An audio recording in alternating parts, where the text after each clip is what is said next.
વાવ police સ્ટેશનની બાજુનું બિલકુલ મતલબ વાવ પોલીસ સ્ટેશનની વાવ ગામ છે. વાવ ગામને અડીને આવેલ દેપાસર ગામ છે. ત્યાં કોલ સેન્ટર ઝડપાયું છે. લોકલ પોલીસ અને અમારા ભુજ રેન્જ આઈજીપી સાહેબના સાયબર ટીમે આ કોલ સેન્ટર ઝડપી પાડેલું છે. હકીકત એવી છે કે આ જગ્યાએ કોલ સેન્ટર ચાલુ હતું અને કોલ સેન્ટરની એમઓ એવી છે કે આ લોકો જનરલી મતલબ જે અમેરિકન નાગરિક હોય એને ટાર્ગેટ કરતા હોય છે અને તેઓની બધી ડિટેલ્સ મેળવી લે, બેંક ડિટેલ્સ આ છે તે છે બધું મેળવી લે અને પછી મેળવી અને એમને પછી ફોન કરે.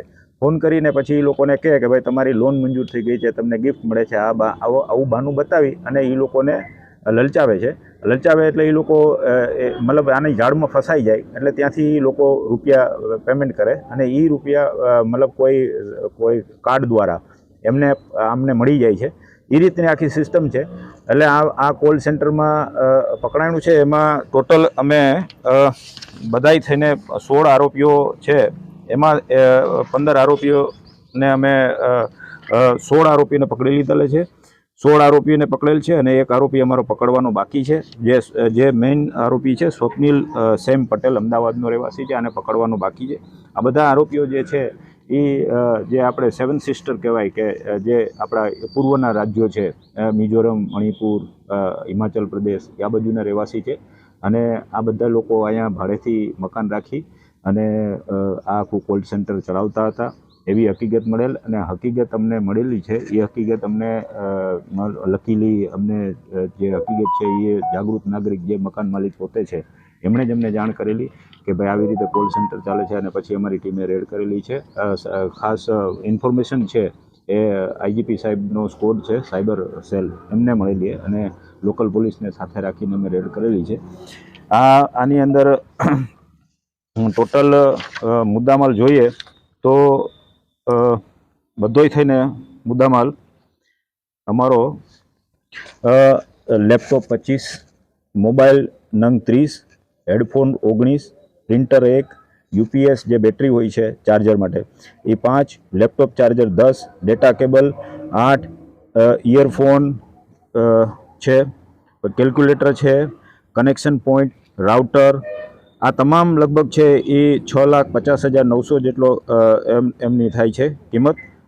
અને આરોપીઓ પાસેથી 20 મોબાઈલ, સેમસંગ કંપનીના ટેબ્લેટ એ 1.5 લાખ, રોકડા 36,000, કુલ મળીને 8,36,900નો મુદ્દામાલ કરેલ છે. તેઓની વિરુદ્ધ ભારતીય ન્યાય સંહિતાની કલમ 318, 319 અને આઈટીની એમની 66 સીડી મુજબ એના વિરુદ્ધ ગુનો રજીસ્ટર કરવામાં આવેલ છે.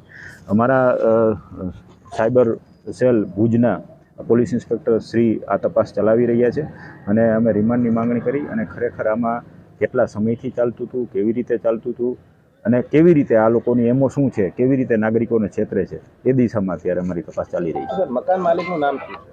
મકાન માલિક જે પોતે છે ભરતસિંહ છે, પણ ભરતસિંહ છે અને એ ભરતસિંહના જ મકાનમાં ચાલુ હતું અને ભરતસિંહે જ અમને જાણ કરેલી છે કે આ જે આરોપીઓ છે અગાઉ કોઈ ગુનામાં સંડોવાયેલા એવું કોઈ અત્યાર સુધી અમારી પાસે આવેલું નથી. પણ હવે અમે અમારા જે ટેકનિકલ બાબતોથી જોઈ એ ગુજકોપમાં એમનો સર્ચ કરી અને કે ખરેખર શું છે, ખરેખર મિઝોરમ, મણિપુર છે ત્યાંના આધાર કાર્ડ કે જે કંઈ એમની ડિટેલ્સ હશે ત્યાંના સ્ટેટમાં પણ પૂછપરછ મતલબ મોકલવામાં આવશે અને ત્યાંથી બધી ડિટેલ્સ રહેશું કે ખરેખર શું છે, આની આરોપીની ઓળખ શું છે, કેટલા ગુનામાં સંડોવાયેલ છે. આ દિશામાં હજી તપાસ મતલબ કરવાની બાકી છે અને એ તપાસ થશે. સાહેબ, છેલ્લા 8 મહિનાથી આ મકાન ભાડે આપવામાં આવતું, તો જે મકાન માલિક હતા ભરતસિંહ, તેમના દ્વારા કોઈ કરાર કે એવું કંઈ કરવામાં? હા, બિલકુલ એમના દ્વારા કરાર થયેલો છે અને એ કરાર મુજબ જ એણે ભાડે આપેલું હતું. પણ કરાર કર્યા પછી એને ભરતસિંહને એવું લાગેલું કે ભાઈ આ કંઈક સમથિંગ ગોઈંગ રોંગ, એટલે એણે પોલીસને ઇન્ફોર્મ કર્યા અને પોલીસે પછી આખું મતલબ આ નેટવર્ક છે એ ગેરકાયદેસર નેટવર્ક છે એનો પર્દાફાશ કરેલો છે.